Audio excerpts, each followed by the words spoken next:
ओम शांति। 12 जुलाई 2023 के ईश्वरीय महावाक्य। पहले सुनते हैं मुरली के मुख्य पॉइंट्स। बाबा ने कहा, तुम अभी दुरादेशी बने हो।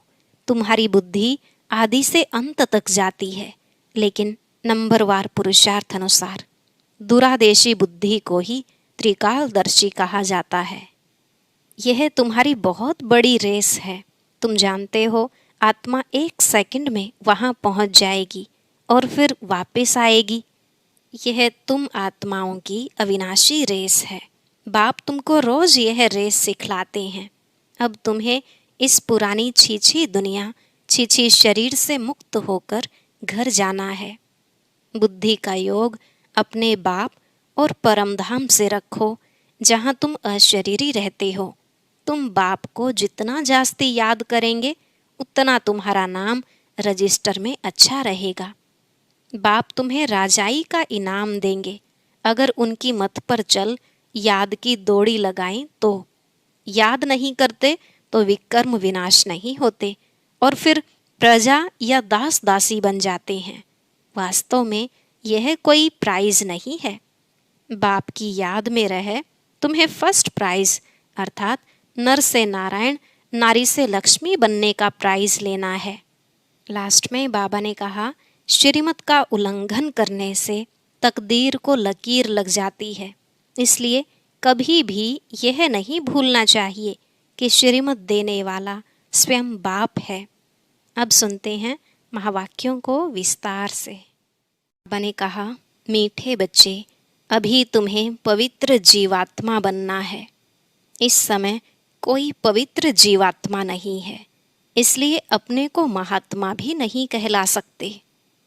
प्रश्न, सतयुगी राजाई का इनाम किन बच्चों को प्राप्त होता है? उत्तर, जो श्रीमत पर याद की रेस में नंबर 1 जाते हैं, उन्हें ही राजाई का इनाम मिलता है। तीखी रेस होगी तो रजिस्टर में नाम अच्छा होगा और इनाम के अधिकारी बनेंगे। तुम बच्चे दुरादेशी बन बड़ी दूर की रेस करते हो। 1 सेकंड में निशान तक पहुंच वापस लौट कर आते हो, अर्थात परमधाम तक पहुंच वापस लौट कर आते हो। तुम्हारी बुद्धि में है, पहले हम मुक्ति में जाएंगे, फिर जीवन मुक्ति में आएंगे। तुम्हारे जैसी रेस और कोई कर नहीं सकता। गीत, आखिर वह दिन आया आज। ओम शांति। यह कौन जानते हैं कि आखिर वह दिन आया आज? बच्चे जानते हैं, आखिर वह दिन आया आज जो हम बाप के सम्मुख हुए हैं। आत्मा कहती है, इस शरीर द्वारा अभी तुम बैठे हो, जानते हो हम आत्माएं अभी परम पिता परमात्मा के सम्मुख बैठी हैं। बरोबर 5000 वर्ष पहले भी हम आत्माएं यानी जीव की आत्माएं परमात्मा से सम्मुख मिली थी। आत्मा कहती है, मेरा यह शरीर है। शरीर नहीं कहेगा, मेरी यह आत्मा है। हम आत्माओं का बाप आखिर आज आया है, आना भी जरूर है। भक्ति के बाद ज्ञान देने लिए, ज्ञान से सद्गति करने लिए आखिर आया है। यह सारी दुनिया नहीं जानती, सारी दुनिया के सम्मुख हो भी नहीं सकेंगे। तुम बच्चों को भी नंबरवार पुरुषार्थ अनुसार निश्चय है। पहले तो आत्मा निश्चय करते हैं, फिर निश्चय करते हैं हमारा बाप फिर से आया हुआ है। तुम समझते होंगे ऐसे सब निश्चय करते हैं, परंतु ऐसे भी नहीं है। यह ऐसा विचित्र है जो घड़ी घड़ी भूल जाता है। हम आत्मा हैं, परम पिता परमात्मा के सम्मुख हैं, यह भूल जाते हैं। यह तो दुनिया भी जानती है। पतित जीव आत्माओं को पावन बनाने परम पिता परमात्मा आते हैं। जीव आत्माएं आत्माओं को पवित्र बनाने नहीं आती। सभी जीव आत्माएं हैं। परम पिता परमात्मा एक ही है। उनको जीव नहीं कहेंगे, क्योंकि उनको कोई स्थूल सूक्ष्म शरीर नहीं है। यह बाप बैठ समझाते हैं। तुम जो भी नामधारी देखते हो, ब्रह्मा विष्णु शंकर का चित्र देखते हो, वे सूक्ष्म वतन में रहते हैं। वह भी सूक्ष्म जीवात्मा ठहरे। यह बड़ी समझने की बातें हैं। मनुष्य तो भल कहते हैं फलाना महात्मा है, परंतु पतित दुनिया में महात्मा आ कहाँ से सकते। यहाँ कोई सुप्रीम पावन हो न सके। हाँ, वह सुप्रीम बाप पावन बनाकर गए हैं। सतयुग आदि में देवी देवता थे। यह तो जरूर समझेंगे कि पवित्र आत्माएं थी, अभी पतित जीवात्माएं बनी हैं। पावन जीवात्माएं भी थी। बरोबर सतयुग आदि से सृष्टि पर पवित्र जीवात्माएं थी। उन्हों को महान आत्मा कहेंगे। बाप कहते हैं पतित दुनिया में कोई भी महान आत्मा हो नहीं सकते। सब पतित जीवात्माएं हैं। पतित जीवात्मा जरूर औरों को भी पतित ही बनाएगी। वहाँ है पवित्र जीवात्माएं, तो क्या करेंगे? ऐसे नहीं कि पवित्र जीवात्मा बनाएंगे, नहीं, वहाँ बनाने की बात नहीं रहती। इस समय सभी पवित्र जीवात्माएं बनती हैं। वहाँ तो है ही सब पावन। इतना पावन बनाने वाला कौन? बाप बैठ समझाते हैं, तुम जब देवी देवता थे तो पावन थे, यहाँ आकर पतित बने हो। यह है ही पाप जीवात्माओं की दुनिया। अक्षर बिल्कुल क्लियर समझाना है। पाप जीवात्मा, क्योंकि आत्मा भी पतित है, शरीर भी पतित है। वहाँ फिर महात्मा अक्षर नहीं देते। वहाँ तो हैं ही सब पवित्र, कहते ही देवी देवता हैं। सर्वगुण संपन्न, 16 कला संपूर्ण, अहिंसा परमो धर्म जीवात्माएं हैं। संपूर्ण निर्विकारी माना संपूर्ण पवित्र। तुम बच्चों को समझाया जाता है सन्यासी पवित्र रहने के लिए पुरुषार्थी हैं। अच्छे अच्छे सन्यासी पवित्र रहते हैं, जिनको महात्मा कहा जाता है। पवित्र रहने लिए अलग रहते हैं, परंतु वह तो हैं निवृत्ति मार्ग वाले। उनको भक्ति मार्ग में महात्मा कहेंगे, ज्ञान मार्ग में नहीं। ज्ञान और भक्ति दोनों अलग अलग गाए जाते हैं। आधा कल्प सतयुग त्रेता में ज्ञान की प्रालब्ध है, यहाँ फिर भक्ति की प्रालब्ध कहेंगे। यह है भक्ति मार्ग। पहले भक्ति भी अव्यभिचारी होती है, फिर अंत में तमो प्रधान व्यभिचारी भक्ति होती है। अभी व्यभिचारी भक्ति का अंत होना है, तब बाप आए हैं। बाप एक ही बार आकर ज्ञान से आधा कल्प के लिए तुम्हारी प्रालब्ध बनाते हैं। तुम नंबर 1 पुरुषार्थ करते हो। कोई तो राजा रानी बनते हैं, कोई फिर प्रजा व दास दासी बन जाते हैं, क्योंकि राजधानी स्थापन हो रही है। तुम अब दुरादेशी बुद्धि बनते हो। दुरादेशी बुद्धि को त्रिकालदर्शी कहा जाता है। जिन्हें तीनों लोकों तीनों कालों का ज्ञान है, उन्हें त्रिकालदर्शी कहा जाता है। तुम अब तीनों लोकों को जानते हो, मूल वतन, सूक्ष्म वतन और स्थूल वतन। 3 लोक हुए ना। तुम अब दुरादेशी बन गए हो। तुम्हारी बुद्धि आदि से अंत तक जाती है नंबरवार पुरुषार्थ अनुसार। कोई कमजोर होते हैं जो रेस में पीछे रह जाते हैं। यह तो बहुत बड़ी दुरादेशी रेस है। आत्माओं की रेस कभी सुनी नहीं होगी। तुम आत्माएं जानती हो, हम स्टूडेंट्स हैं, हमारी ये रेस है। फलाने निशान तक पहुंचकर फिर लौटना है। तुम आत्माओं की यह बड़ी दूर की रेस है। बुद्धि जानती है हम वास्तव में वहाँ के रहने वाले हैं। 1 सेकंड में हम वहाँ पहुँच जाएंगे, जीवन मुक्त बन जाएंगे। हम असुल परम धाम के निवासी हैं। यथार्थ रीति बुद्धि जानती है हम परम धाम जाएंगे फिर आएंगे। जैसे रेस में निशान तक पहुंचकर फिर लौटते हैं, हम भी बाबा के पास जाएंगे फिर वापस आएंगे। अब आत्माएं रेस सीख रही हैं। तुम सबको कहते हो मन मना भव। बुद्धि का योग अपने बाप और परम धाम से रखो, जहाँ तुम अशरीरी रहते हो। यह सिर्फ तुम्हारी बुद्धि में ही यथार्थ रीति है। तीनों कालों तीनों लोकों की नॉलेज तुम्हारी बुद्धि में है। 84 जन्मों का ज्ञान और कोई में हो नहीं सकता। तुम जानते हो हमको इस छीछी दुनिया से, छीछी शरीर से मुक्त होकर जाना है। हम जा रहे हैं। बाप रोज यह रेस सिखलाते हैं। तुम्हारी रेस अविनाशी है। बाप को जितना जास्ती याद करेंगे उतना तुम्हारा रजिस्टर में नाम अच्छा रहेगा। कहेंगे इनकी बुद्धि की यात्रा बहुत तीखी है। याद से ही विकर्म विनाश होंगे।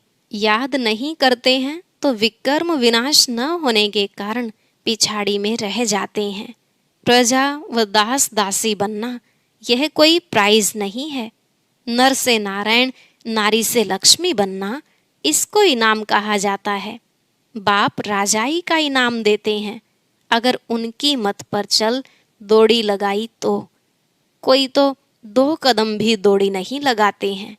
अगर प्रजा वाले होंगे तो बिल्कुल कम दर्जा पालेंगे। यहाँ रहने वाले भी होंगे तो भी राजाई में बहुत कम पद पाएंगे। तुम्हारी कितनी विशाल बुद्धि हुई है।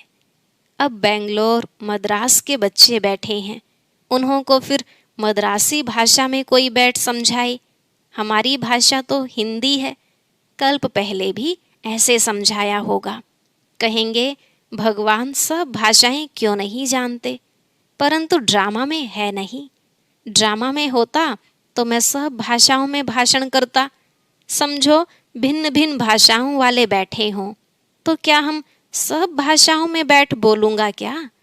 यह तो हो नहीं सकता। 1-2 को भी कहाँ तक सुनाएंगे? घमसान हो जाए तो समझाना चाहिए। बाबा ने कल्प पहले जिस भाषा में समझाया था उसी भाषा में ही समझाते हैं। इसलिए हिंदी का जोर है। अंग्रेजी भी जरूरी है क्योंकि इन्हों का कनेक्शन अंग्रेजों से जास्ती है। रशिया, अमेरिका आदि की भाषा अपनी अपनी है। हैं एक ही धर्म वाले क्रिश्चियन, परंतु भाषाएं बहुत हैं। यहाँ भी हैं सब भारतवासी आदि सनातन देवी देवता धर्म वाले, परंतु अपने धर्म को भूल गए हैं। भाषाएं कितनी हो गई हैं, सब मिक्सचर हैं। जिसकी जो भाषा है उसमें फिर उनको सुनाना है। इसमें भी बड़ा होशियार चाहिए जो समझ कर और समझाए। साथ ही ऐसा साथ लाना चाहिए जो एक्यूरेट समझा सके। यह है सबसे बड़ा चैतन्य तीर्थ। वह सब हैं जड़ तीर्थ। साधु संत महात्मा सब वहाँ जाते हैं, बहुत दूर दूर जाते हैं। जो भारत को पावन बनाकर गए हैं उन्हों के मंदिर में जाते हैं। यह भी समझने की बातें हैं ना। बाप कहते हैं झाड़ की टाल टालियाँ पत्ते, उसका विस्तार कितना समझाएं। तुम तो समझ गए हो यह छोटे छोटे टाल टालियाँ हैं। टाली में भी कितने पत्ते होंगे। अथाह मठ पंथ हैं। तुम्हारा थुर तो कितना बड़ा होना चाहिए, कितने पत्ते होने चाहिए। आदि सनातन देवी देवता धर्म सतयुग से लेकर चला आया है तो हिंदू कितने होंगे, परंतु हिंदू भी नहीं रहे हैं और धर्मों में कन्वर्ट हो गए हैं। यह है कल्प वृक्ष। शुरू में आदि सनातन देवी देवता धर्म वाले थे।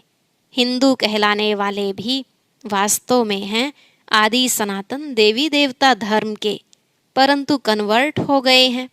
बाप कहते हैं मैं आकर फिर उस देवी देवता कहलाने वाले धर्म की स्थापना करता हूँ। जो कन्वर्ट हो गए हैं वही फिर से आकर वर्षा लेंगे। जब देवी देवता कहलाने वाला एक भी नहीं रहता तभी बाप आते हैं, आकर समझाते हैं तुम्हारे जड़ यादगार खड़े हैं। क्राइस्ट आते हैं तो उनके धर्म की चर्चा आदि होती है। यहाँ तो अभी भी देवताओं के मंदिर आदि निशानी है। तुम्हारा जब राज्य होगा तो क्राइस्ट आदि का नाम निशान नहीं होगा।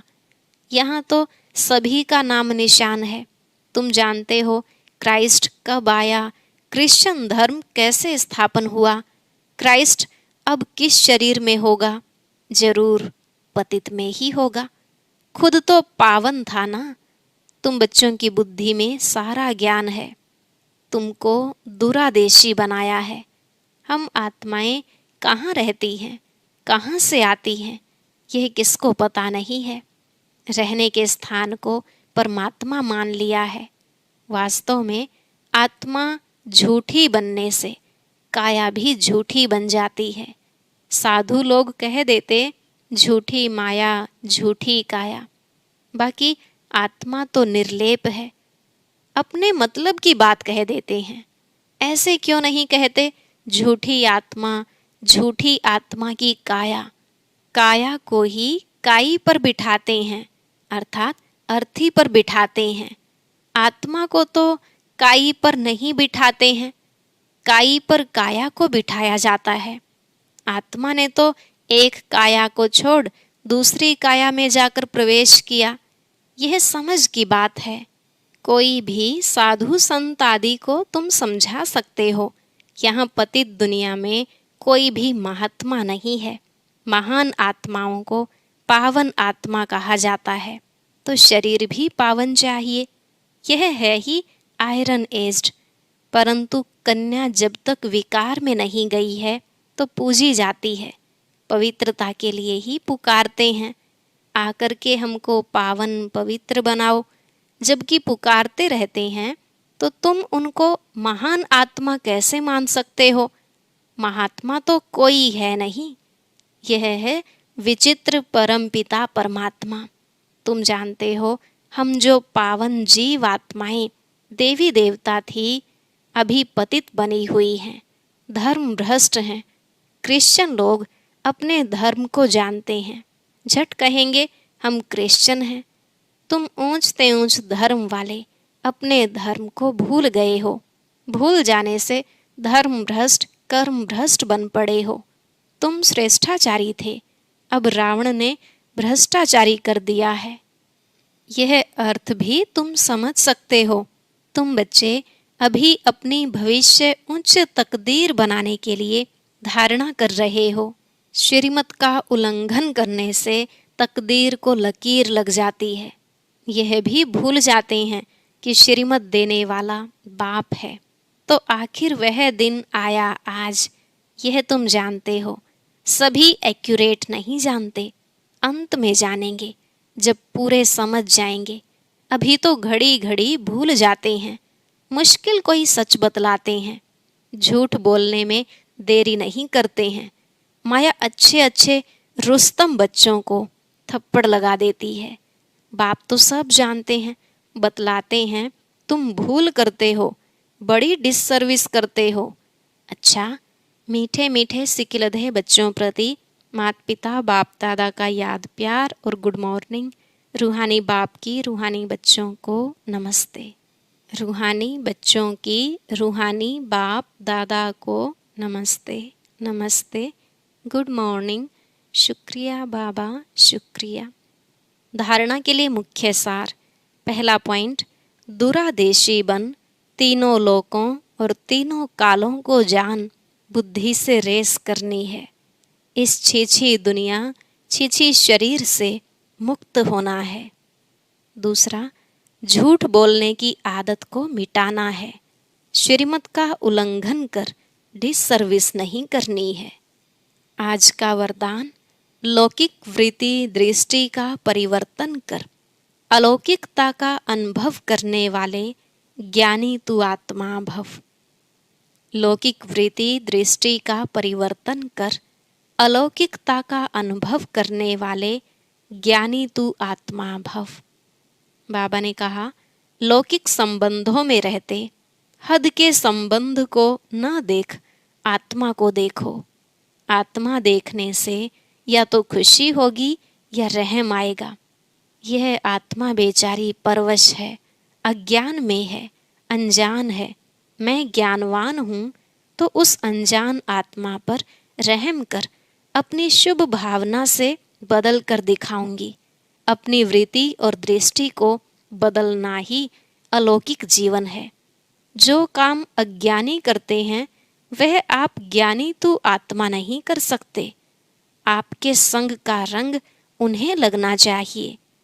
स्लोगन, अपने श्रेष्ठ कर्म से विश्व पिता का नाम बाला करना ही विश्व कल्याणकारी बनना है। अपने श्रेष्ठ कर्म से विश्व पिता का नाम बाला करना ही विश्व कल्याणकारी बनना है। ओम शांति। अब सुनते हैं आज का अव्यक्त ज्ञान मोती। इसके लिए ऊपर दिए गए बॉक्स पर क्लिक करें।